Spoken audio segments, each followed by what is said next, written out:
Greetings, everyone. Today, I will show up how to use two different payment methods on PayPal. When making a payment through PayPal, the platform follows a specific order of funding sources. First, it checks your PayPal account balance. If there are not enough funds, PayPal will then withdraw the necessary amount from your bank account.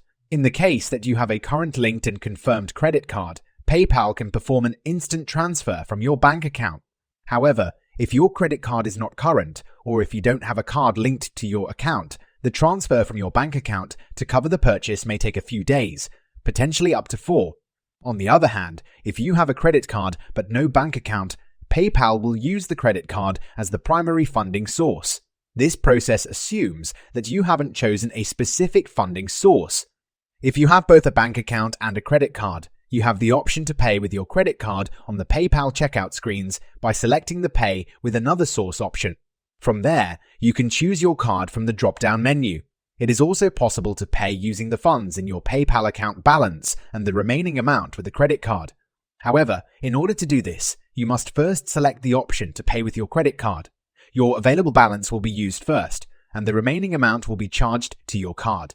By doing this, it appears as if you have made a single payment, which makes you eligible for buyer protection. If you were to make two separate transactions, you would not be eligible for buyer protection. It's important to note that you cannot split a single payment between two bank accounts, two credit debit card accounts, or a bank account and a credit debit card account. Additionally, you cannot split a single payment between two PayPal accounts. I hope this helped, and I'll see you soon. Bye.